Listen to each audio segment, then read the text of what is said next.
Episode number 223.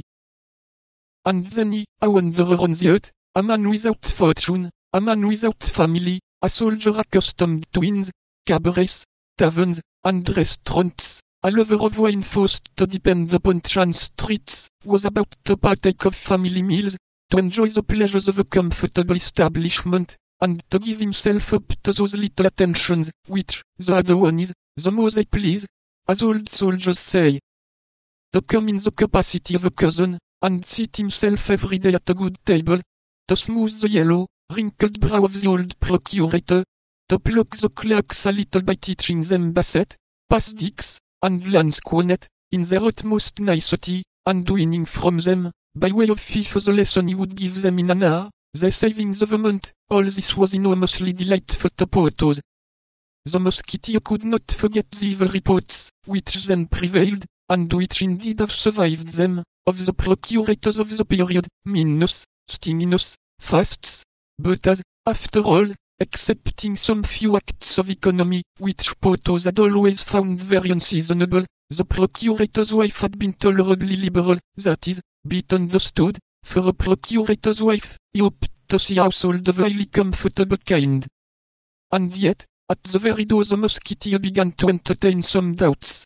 The approach was not such as to prepossess people, an ill-smelling, dark passage, a staircase half lighted by bars through which stole a gleam from a neighboring yard.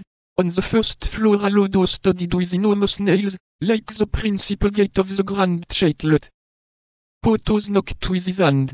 A tall, pale clerk, his face shaded by a forest of virgin hair, opened the door, and bowed with the air of a man forced at once to respect in another lofty stature, which indicated strength, the military dress, which indicated rank, and a ruddy countenance, which indicated familiarity with good living.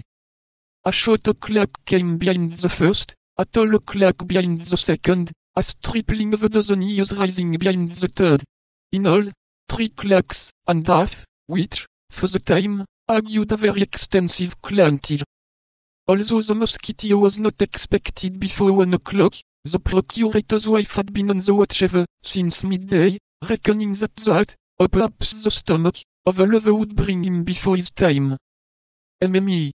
Coquelin had therefore entered the office from the house at the same moment a guest entered from the stairs, and the appearance of the worthy lady relieved him from an awkward embarrassment.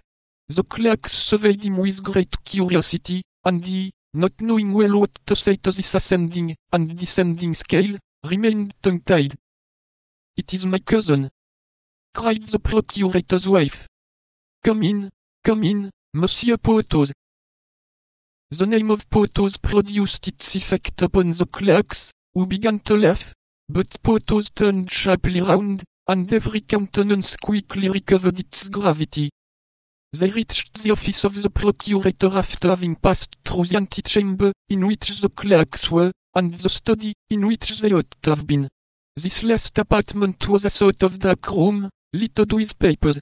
On quitting the study they left the kitchen on the right, and entered the reception room.